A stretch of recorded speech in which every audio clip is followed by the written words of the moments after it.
We sort of said from the beginning of Sunset Overdrive, what would happen if societal norms were stripped away? Would we become creative like Burning Man, or would we become something oppressive like Lord of the Flies? When Marcus and I were first working on our pitch for Sunset Overdrive, one of the things we focused on a lot was these different fashion trends and just people dressing in odd ways. We had a huge collection of all these different ideas of like mods and rockers and just all kinds of crazy different fashion eras, and we handed those to Jacinda, and thank goodness she pared them down to something reasonable and doable. We started taking all the fashion reference they gave us and separating them out into 3 different buckets. Mainstream fashion is basically anything that a normal person would wear.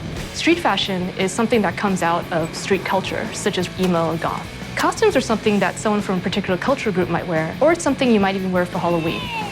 All the Sunset vanity takes from one or more of these buckets, which makes them both relatable and understandable. Diversity was very important to me because it is all about player choice and being who you want to be. And I think it definitely makes our game stand apart from other games. I think one of the interesting things about Sunset Overdrive is that most of our concept artists are actually not from the United States. I think this will appeal to a lot of different people. My team takes concepts from Vasily, our concept artist over in Russia. We wanted to embrace a bunch of different archetypes that you would see in pop culture and mash them together to create our own look. In Sunset Overdrive, we allow you to choose from many different archetypes in the game. That includes different races, different body types, big and small, and different genders.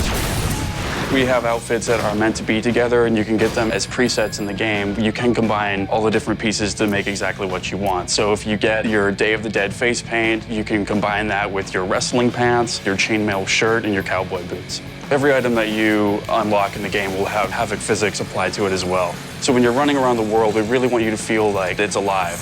Clothes sort of provide people's most obvious identity and can even act as masks. So it's really important to me and Marcus that vanity stay as just a purely vanity element, that we didn't attach RPG stats or any other bonuses to it. And it was something that was a really big fight around the studio. Marcus and I just had to stand firm and say, you know, it's really important to this game that players be able to wear whatever they want to wear to express themselves.